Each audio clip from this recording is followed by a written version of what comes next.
माँ बालेकाई की बज्जी बना रही थी, लेकिन क्योंकि उसकी जिंदगी में वो पहली बार बना रही थी, पूरा उल्टा सीधा हो रहा था। जब वो बज्जियाँ बना रही थी तो सारा तेल छिड़क कर उसके हाथ पे गिर रहा था। दूसरी तरफ गर्मा गर्म तेल में बालेकाई की बज्जी एकदम जल रही होती है। ऐसे वो अपना काम ठीक से नहीं कर पाती है। जो भी उसके दुकान बज्जी खाने आते थे, उसके हाथों बनाए बज्जियाँ चख कर उसके मुंह पे छी नहीं कह पाते, और कुछ लोग उस जले हुए बज्जियाँ को देख मुंह मोड़ लेते हैं, लेकिन और कुछ लोग भाग्य माँ की सुंदरता देख उसकी बज्जियाँ भले ही बुरा क्यों ना हो, कम से कम इस औरत के लिए तो रह जाते हैं, कहकर वही रह जाते हैं। ऐसे अलग प्रकार के लोगों की विविध बर्ताव देख भाग्य माँ थक जाती है।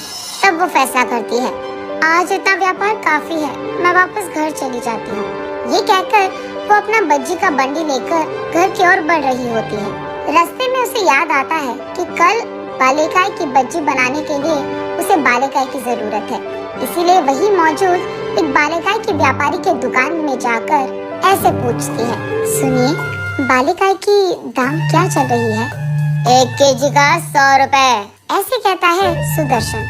हाय भगवान, अगर 1 किलो 100 रुपए का है तो 1 केला का कितना होगा? 1 केला का 1000 रुपए लगेगा, कहता है सुदर्शन। अरे रे, मेरे पास इतने पैसे नहीं हैं जी। सारा दिन मेहनत करने के बावजूद मैं 200 रुपए भी नहीं कमा पाई। बस इस बार के लिए उधार दे दीजिए ना। बस 2 दिन में मैं आपका सारा पैसा चुका दूंगी। कर्ज चुकाने की क्या जरूरत है?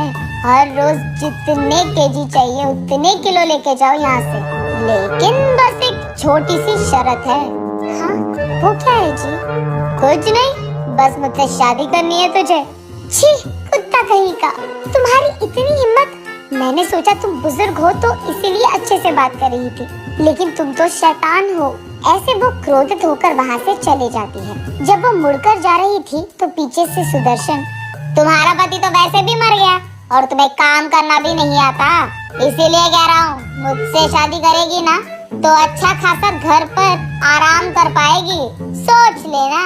ऐसे उसको चिढ़ाते हुए कहता है सुदर्शन। भाग्य माँ घर पहुंचकर उदास बैठी रहती है। दरअसल भाग्य माँ पड़ोसी गांव के जमींदार की बेटी थी। उस गांव के जमींदार का एक राइस मिल रहता था। उसमें मौजूद सारे कूली का एक अधिकारी कूली था, उसका नाम भूपति है। एक दिन भूपति जमींदार के पास आकर ऐसे कहता है, साहब, एक छोटी सी बात करनी थी। बोलो भूपति, क्या हुआ? साहब, वो त्योहार आ रहा है तो बहुत सालों से आप बस बचा हुआ राइस दे रहे हैं इन कूलियों को, इसीलिए कम से कम अगर इस साल आप उनके पैसे दे दे तो वो खुशी से त्योहार मनाएंगे अपना। हाँ, तुम लोग जो काम कर रहे हो उसमें ये राइस देना ही बहुत ज्यादा है, और तुम लोगों को पैसे भी चाहिए। तुम सोचते क्या हो अपने आप को? मुझे बता रहे हो कि इनको क्या देना है और कब देना है? तुम्हारी इतनी हिम्मत, कूली साला! साहब, हमको जितने पैसे आने थे हम वही पूछ रहे हैं, आपसे कुछ लूट तो नहीं रहे हैं ना? आपको ऐसे खामखा जुबान चलाने की क्या जरूरत थी? तुम मुझे जवाब दे रहे हो? तुम्हारी इतनी हिम्मत! वो भूपति को जोर से लात मारता है।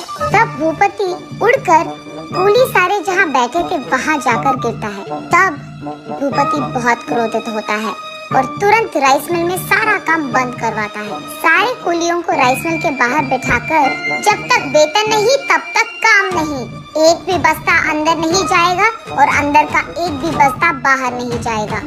और क्योंकि ये लोग उस सारा दिन वहीं पर बैठे थे, जमींदार को नीचे उतरना ही पड़ा। सबको जितना कूली के पैसे देने थे वो दे देता है। तब सभी भूपति की प्रशंसा करने लगे। भाग्य माँ की नजर बहुत पहले से ही भूपति पे थी। उसके सारे अच्छे काम भाग्य माँ को बहुत पसंद आते थे। इस हादसे के बाद तो भाग्य माँ सीधा भूपति के पास जाकर, मुझसे शादी करोगे? ऐसे पूछती है। भूपति थोड़ा सोचकर, अगर तुम मुझसे शादी करोगी तो तुम्हें ये गांव छोड़कर आना पड़ेगा, क्योंकि तुम्हारा परिवार मुझे कभी नहीं मानेगी और उन्हीं के सामने तो हम रह नहीं सकते, तो जाना ही पड़ेगा। तो फिर क्या तुम्हें मंजूर है? ऐसे पूछता है भूपति। तुम जहाँ हो मैं भी वहीं, अब से मेरी जिंदगी सिर्फ तुम्हारे साथ। तब ये दोनों उस गांव छोड़कर ये गांव आते हैं। दोनों बहुत दिन बहुत अच्छे से जीते हैं। और क्योंकि भाग्यमाँ बड़े घर की बेटी थी, भूपति उसे यहाँ कोई काम करने नहीं देता था। वो भी लाड़ों से उसका देखभाल करके बहुत प्यार करता था। एक दिन उनके घर के पास मौजूद बांध टूट जाता है और इसी कारण सारे गांव में बाढ़ आ जाता है। उस दिन आए हुए बाढ़ में बहुत सारे लोग घायल हो जाते हैं और खो जाते हैं। उनमें से एक था भूपति। और बस उस दिन के बाद से भाग्यमाँ की कष्टाएं शुरू हो गई। किसी को भी उस गांव में नहीं पता था कि भूपति कहाँ पे है, लेकिन भाग्यमाँ उस गांव के चारों ओर घेरे हुए सारे जंगलों में जाकर अपने पति को ढूंढने लगती है। लेकिन कहीं भूपति ना दिखाई देने के कारण वो अकेले बहुत रोती थी और कुछ ना कर पाने के कारण वो उस गांव के अधिकारी के पास जाकर उसके पति को ढूंढने के लिए निवेदन करती है, लेकिन कोई भी उसकी बात नहीं सुनता है। ऐसे कुछ दिन रोते रोते उसके घर पे ही बैठे रहती थी, लेकिन बाद में फैसला करती है कि तब तक उसे अपने आप को संभालना होगा। भूपति के आने के इंतजार में उसको कोई काम करके पैसे कमाना था। तब से वो हर रोज कोई नया काम ढूंढ लेती थी। एक दिन वो ईंटों को उठाती है, लेकिन क्योंकि उसने जिंदगी में कभी कुछ उठाया नहीं, वो उन ईंटों को नीचे गिरा देती है और वो ईंट सारे टूट जाते हैं। तब वहाँ का अधिकारी, अरे जाओ बेटी जाओ, तुझे कोई काम करना ही नहीं आता है, ईंट सारे टूट गए, चलो निकलो, ऐसे कहता है। अगले दिन वो गाय को घास खिलाने कहीं ले जाती है। तब उनमें से एक बछड़ा बिछड़ जाता है। तब वहाँ का अधिकारी भी, नहीं होगा बेटी तुमसे ये काम, जाकर कोई और काम ढूंढ लो, जाओ, ऐसे कहकर उसे वहाँ से बेच देते हैं। और आज ऐसे होता है। घर पे बैठे भाग्यश्री जब अचानक ऊपर देखती है तो उसे देवता की मूर्ति दिखाई देती है।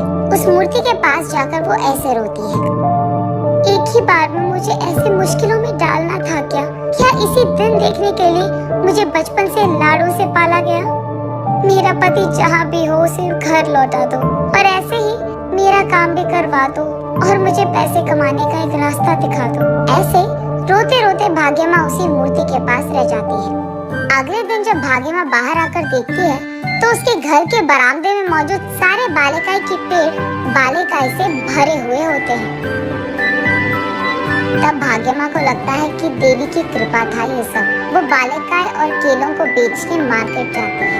एक तरफ वो बालिकाई को बेचती थी और दूसरी तरफ बालिकाई की बज्जियाँ बनाकर उनको भी बेचती थी। वो चकाचक सारे काम करने लग जाती है और वहाँ का भीड़ भी चकाचक उसके पास आते हैं। और तो और सारे लोगों को उसके हाथों से बनाए बालिकाई की बच्ची बहुत अच्छे लगते हैं। ऐसे एक ही दिन में और कुछ ही घंटों में उसके सारे बालिकाएं और केलों को बेचकर वो खुशी खुशी घर लौट आती है। घर आते ही वही बरामदे में बैठे अपने पति भूपति को रोते हुए देख उसके पास भागते हुए भाग्यमाँ, क्या हुआ जी, कहाँ थी आप रो क्यों रहे हो? ऐसे उनसे पूछती है भाग्यमाँ। भाग्यम, तू ठीक ही तो है? मुझे तेरा बहुत फिक्र था, मुझे पता नहीं था कि तू कहाँ थी और क्या कर रही थी, ऐसे कहता है भूपति। तब जाकर वो दोनों इतने दिन जो कुछ भी हुआ एक दूसरे से कहते हैं। तब भूपति, उस सुदर्शन का अंत तो मैं देखूंगा ही, ये कहकर अब से तुम्हें काम करने की कोई जरूरत नहीं है, मैं आ गया ना, मैं ख्याल रख लूंगा सबका, ऐसे कहता है। नहीं जी, ऐसा करना गलत है, सबको काम करना आना चाहिए। जब किसी को हम लाड़ों से पालते हैं, वो अचानक कभी मुश्किल में पड़ गए तो वो अपने आप को संभाल नहीं पाएंगे। इसलिए आज से हम दोनों मिलकर काम करेंगे और पैसे कमाएंगे। भूपति भी मान जाता है और अगले ही दिन से ये दोनों बालिकाई की बच्ची और बालिकाई और केलों को बेचने लगते हैं। बहुत ही कम समय में बहुत सारा पैसा कमा लेते हैं और इतना ही नहीं, बांध के विषय में सुदर्शन को गिरफ्तार करवाता है भूपति। ऐसे वो पति पत्नी उस दिन से खुशी से रहते हैं।